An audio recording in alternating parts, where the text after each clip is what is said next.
Welcome to the Frequently Made Mistakes walkthrough for Assignment 3A. First, as always, please make sure you document your code. Simply relying on my specification comments as being sufficient to describe your implementation is not enough, so make sure you explain what every line of code does.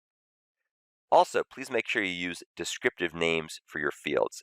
I somewhat know what these are intended to be, but it's not useful when you don't have the actual declaration to look at. If you just see MES or MCS in your code, it's confusing as to what that means. Make sure that you create the appropriate type of thread pool. This is a fixed thread pool. The documentation here calls for having something being a cache thread pool. Let's now go ahead and take a look at some of the mistakes made in the begin being thread pool method. First, you don't actually need to use a stream here. You can just use the for each method directly on beings, which will use the for each method that comes from the list interface. Make sure that you use a method reference here as opposed to a lambda expression. This lambda expression is also too complicated, so you don't need to store the future that comes back from calling the submit call. Let's take another look here. This is another mistake that was frequently made. But please go ahead and use the for each method rather than using the Java for each loop. So just get in the good habit of using for each when you can. And also, again here, make sure that you use a method reference. Let's now go ahead and turn our attention to the await completion of futures method. There were a number of different variants of problems here. One of the things you see here was a very common problem.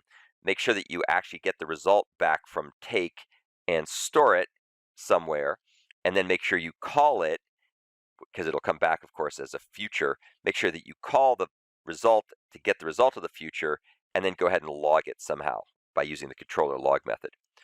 Also, if something goes wrong, like an interrupted exception occurs, make sure to catch the interrupted exception, as we do here, and then rethrow this exception as a runtime exception.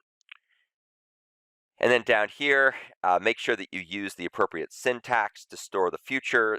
There should be something here that is the right result, and that's a good habit to get into. And also, this code, once again, was not actually calling get on the future and using it to log the result. This code was, in contrast, just calling the get method on the rethrow supplier exception laundering adapter. So that's not really the same thing. So as you can see, there really weren't a whole lot of mistakes. A lot of people did what I showed here. These are not really sinister, deep mistakes. So please go ahead, take a look at my comments on the code, address them, and then get to work, please, on assignment 3B, which is a lot more complicated.